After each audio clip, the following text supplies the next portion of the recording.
Subscribe our channel and press the bell icon for watching more video.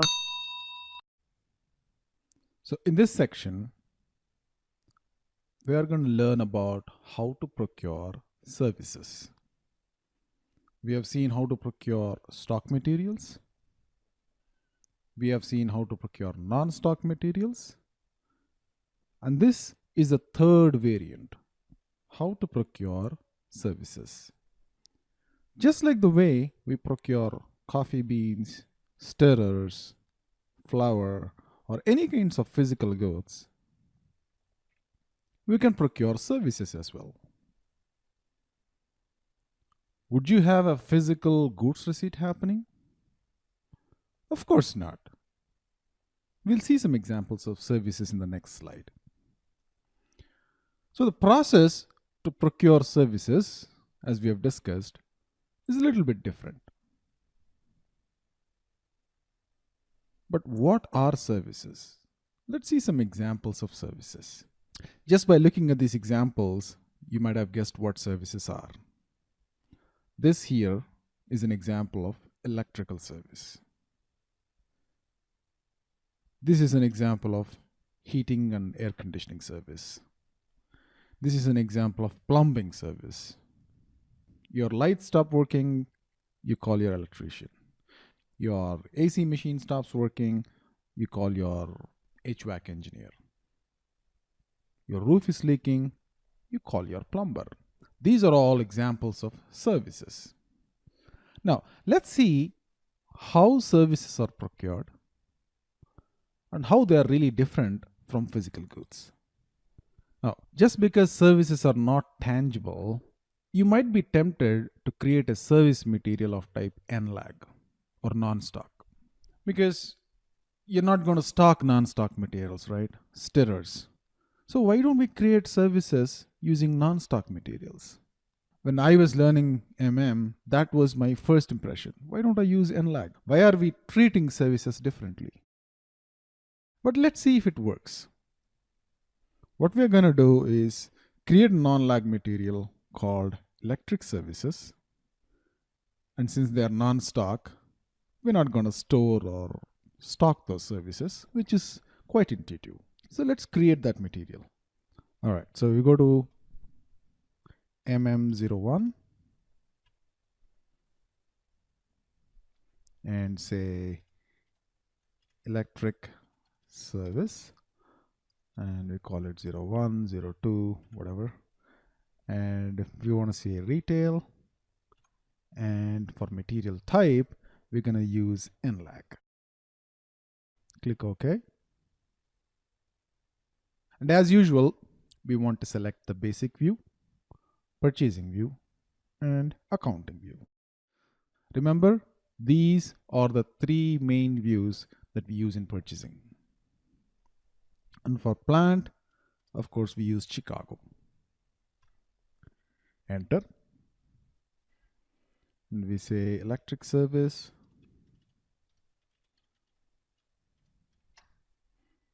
Basic unit of measure is typically not each, but we do hour, meaning what is the cost per hour.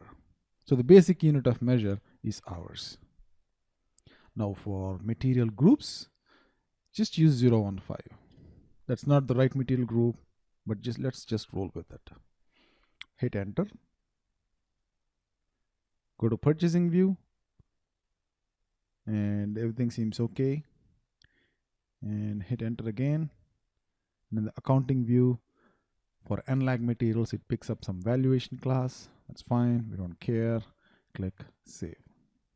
Now for standard price control, it's asking me to enter a price.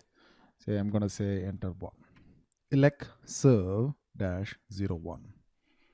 That's the material that we have created. Go back and let's create a PO. ME21N. So what are we doing here? We are raising a PO for electric service. Save the same vendor. 4001. Enter. And for material, we use elect serve 01. and a quantity of 1, say. Now, this is a non-stock material, right? So it's asking us to use some kind of an account assignment because it's consumed, it's not going to stock. And what do we do in this case? Simple. We go to the account assignment and enter the department that's going to eat this cost. So we're going to say a cost center of K in the account assignment.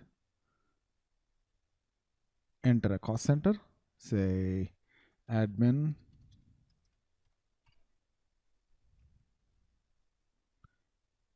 and go to conditions and enter a price, say $20 per hour, right? There's a warning, just ignore that, hit enter. We have created an electric service for $20 an hour against the admin cost center, right? Now you can go and click save. So there's our purchase order number. Double click that,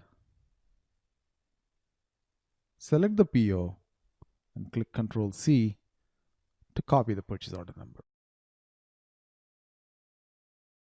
Well, now that we have created the purchase order, let's go and do a goods receipt, right? That's the next step typically for non-stock materials or stock materials. As we are going to see, this is where we're going to face issues. We'll see how. So what's the transaction for goods receipt? MIGO, MIGO, and click OK.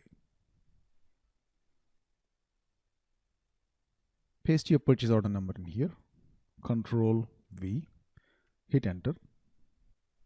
Okay, so the quantity here is 1. So you can go to the quantity field, and here is where the problem comes up. The way services are procured is different from the way physical goods are procured. If you ask me why, let me give you an example. So we have created this purchase order, all right, and during goods receipt, I'm going to tell you the problem that we are going to see.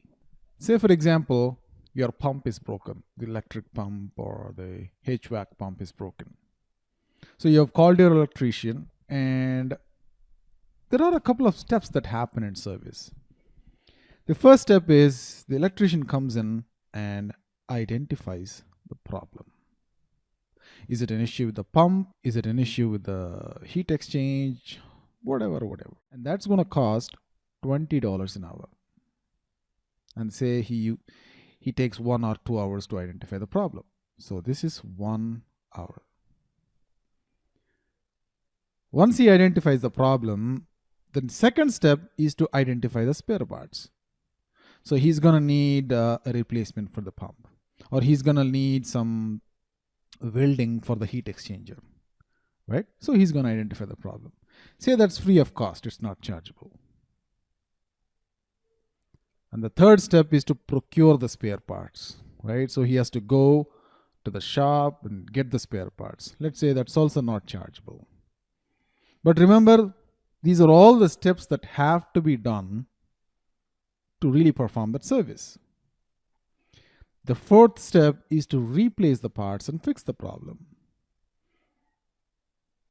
Now let's say replacing the parts and fixing the problem is an advanced electrical service. So it's not basic electric service, it's advanced electric service. Meaning it's chargeable at a different rate. Say it's chargeable at $30 per hour, and he takes 1 hour for fixing the problem. And finally, the pump is all set and the pump needs to be cleaned. So there's a manual labor that's involved, and the rate for that is $10 per hour. And say it takes 1 hour to clean the pump. So there are 5 activities that are done. And the key to understand this is simple. You cannot expect what service is being needed at the time of creating the PO. All you know at the time of creating the PO is that the AC machine is broken. That's it. You wouldn't know the spare parts that are required. You wouldn't know that fixing this is going to take so much of time. And you wouldn't know that there's a cleaning service that is required. This is where services are different. So at the time of goods receipt, you have to enter so many different parts, right? You have to enter a basic electric service for 1 hour. You have to enter an advanced electrical service for 1 hour. You have to enter a cleaning service for 1 hour. Can you do that? Can you really add more materials during goods receipt? Let's try that. Now, can you change the quantity here? Say from 1 to 2 hours. You don't know how many hours it's going to take, right? Can you change the quantity here to 2? Yeah, you can change the quantity. All right.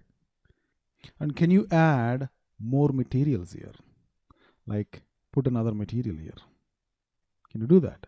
So there's no way you can add an additional material here. Well, there is one way, but the way that's done is a little convoluted. It doesn't really help us to solve this problem with services. So how do we solve this problem? This problem is solved with the use of a different material altogether. It's not the standard material for NLAG or raw material or finished goods that we create here. We use something called as a service master. And how do we create them? Let's see them in the next chapter. Okay, so now we're going to learn how to create a service material. Go to logistics, material management, and go to service master, service, and AC03. That's the transaction for service master. Using the service master, we can create a service material. Now, this is very different from creating a raw material or a finished goods or an NLAG material. Let's see how it's different.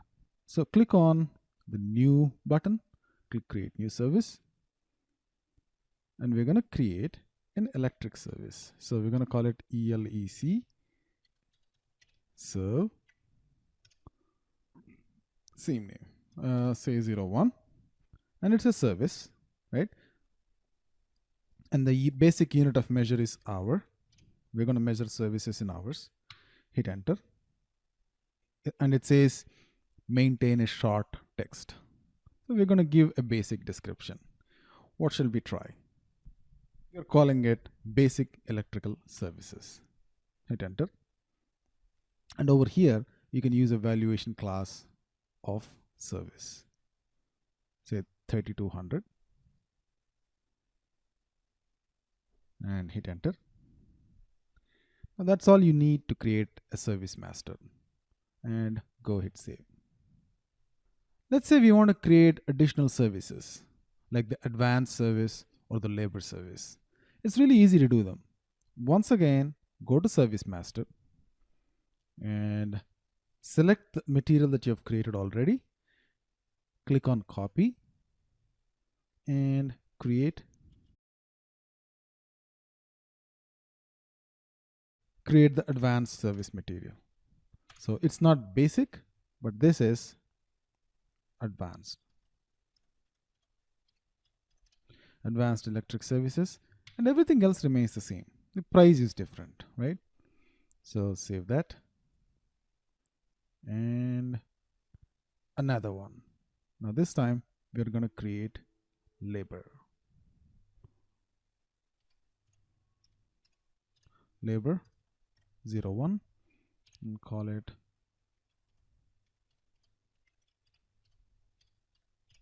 manual labor. The unit of measure is same, valuation class is same. Save it. So here is what we have done. Using the service master AC03, we have created a basic electric service, and the unit of measure is hours, and the valuation class is 3200. And we have also created advanced electric services and labor using the copy button. It's just an easy way to copy services, right? So we have created this, we have created this, and we have created this. Now that we have created these service materials, let's go create a purchase order again. So go to ME21N, same vendor, 4001. And you don't put that material here, not in this field. You just put a short text. So what are we trying to do? We are trying to procure electric services for a repair of our AC, say, right? Or pump repair. So call it pump repair, right? For a quantity of 1. We don't know how many hours. We're just saying a quantity of 1. And in account assignment, somebody has to eat the cost, right? So we're going to put a cost center and put an admin department in charge for paying this, right? And the net price is, say, $10. That doesn't matter. Just put a number there. And now where do you put all the service materials that we have created? Electric service 1, basic electric service, advanced electric service, labor. We don't put them here. Instead, we put it at the line item level. But in order to do that, we have to classify this material as a service material. We just entered a text, right? We didn't enter the material number here. So how would SAP know that we are creating a service line item? That is done using the item category D. D is for service. Hit enter. Now go to the services tab and enter your services here. What are the services that we have created? Electric service 01, right? You don't need to put a short text, it'll all be taken. And put a quantity of 1. And now it's asking you for a price. And we say that the admin is eating the cost of this electric service. We have just created one service here. So we are asking the vendor 4001 for an electric service. Now we don't know that an advanced electric service is required or a labor is required. We don't know that yet. If we knew that in advance, we could very well put them here. So as of now, we are expecting that we need 1 hour of electric service at $10 per hour, right? During the service entry sheet, if you remember, we had to always enter the prices. $10 per hour for basic electric service or $20 per hour for advanced electric service. Just like how we maintain price lists or info records for regular physical materials or non-stock materials, can we maintain the price for services? Well, the answer is yes. How do you do that? So go to Service Master, Service, and Service Conditions.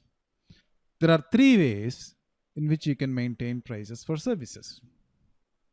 You can just maintain the base price. So electric service, base price $10 per hour. Or you could say, for the Chicago plant, the price is $11 per hour for basic electric service. And for Chicago, the price is $12 because the price for a service could differ by city or plant. Also, the services could differ with vendor. Vendor 4001 ABC Foods or ABC Electric Services could supply a basic electric service for $11 and somebody else could deliver the same service for $9. So the price of a service is basically dependent on plant, which is the location that you're procuring the services for, and the vendor who is supplying that service, right? So you could maintain prices for a service for any of these possible combinations, or you could do it standalone. So let's see how we do that. So go to Service, Service Conditions, and click on Add. And over here, you could enter the materials or services. So elect serve 01. The amount is $10 per hour. and unit is USD, and electric service advanced is going to be $20 per hour, and labor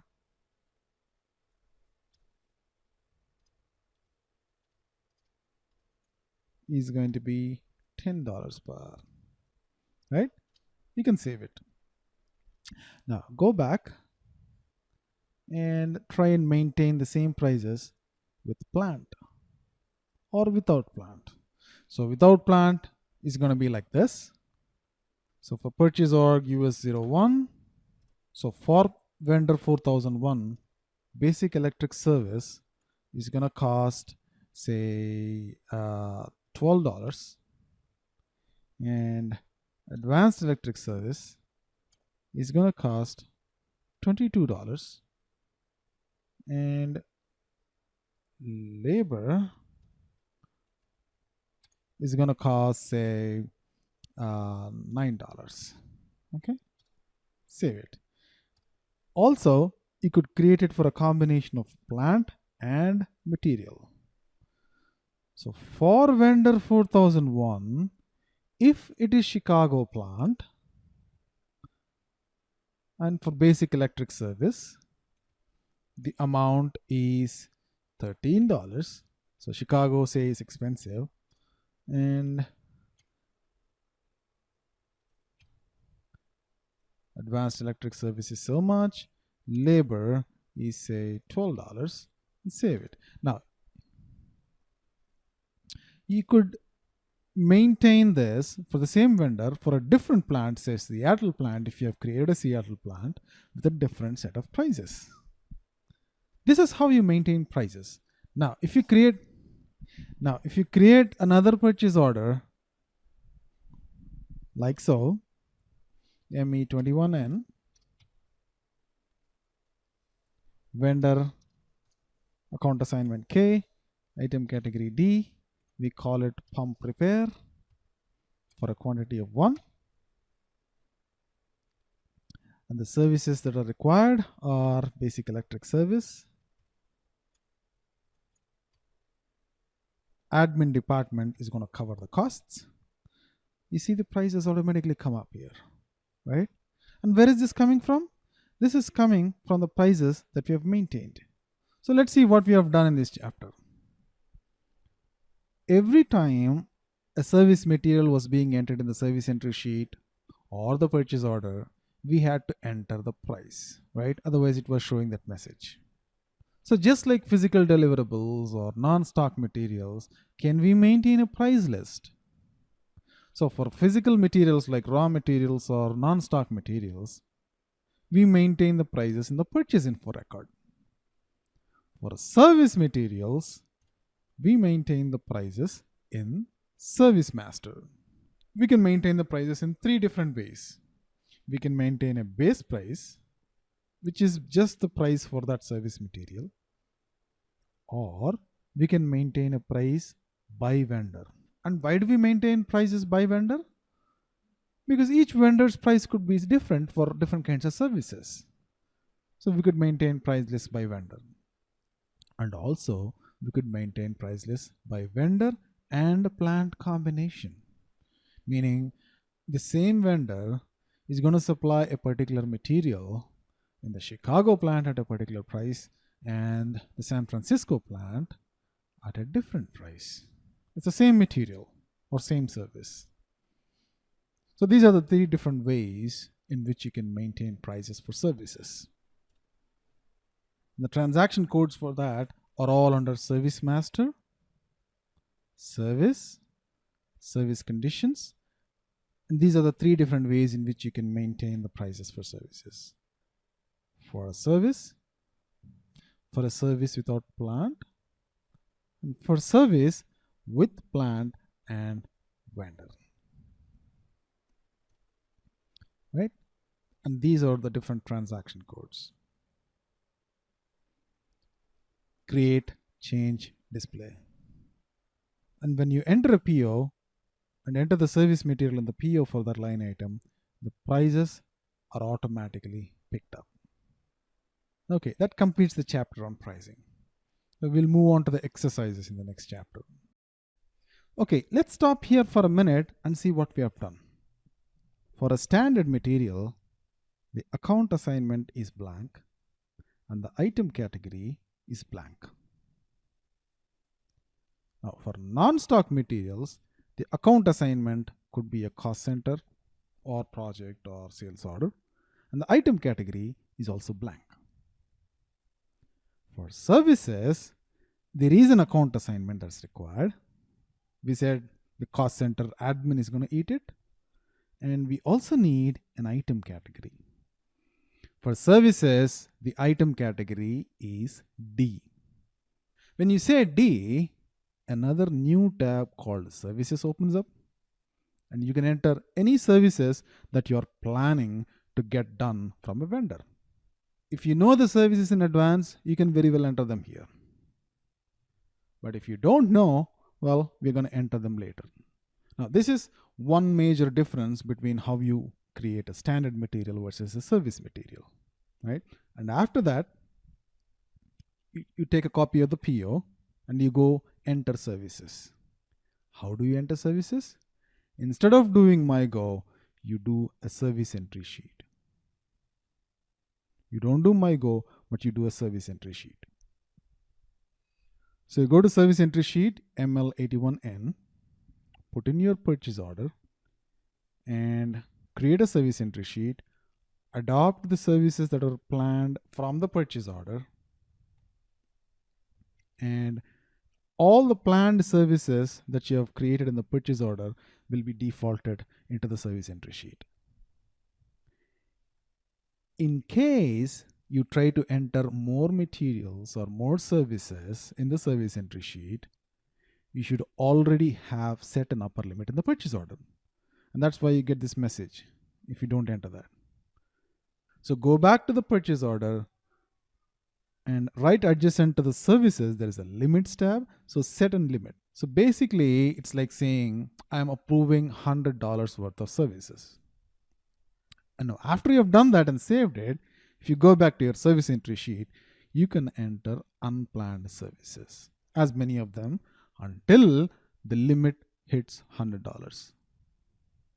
Well, in this case, the limit did not hit $100, so I could enter two materials, one for the advanced electric service and one for labor.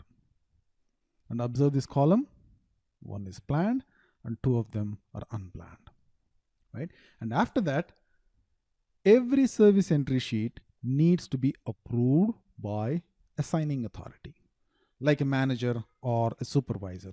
So as soon as you enter these service materials and their costs and prices and quantities, it says that the service entry sheet is not accepted yet. So it shows you that red bar. So somebody in the right capacity has to go and click on this green flag that accepts that service sheet. So he just goes and physically inspects the pump, make sure everything is working, and say, okay, I'm going to accept that. Once that green flag is checked, the service entry sheet is accepted. So the first difference was during PO creation. We said the item category is D. The second difference is we are not going to do MyGo. Instead, we're going to do a service entry, and somebody who's a manager or supervisor is going to accept the service entry sheet. So we have created a purchase order. We have created a service entry sheet against that purchase order. And that means the service that we have asked from the vendor has been performed. And somebody in a managerial capacity has accepted that service. What's the next step? The next step is to receive the invoice from the vendor. We're going to see that in the next chapter.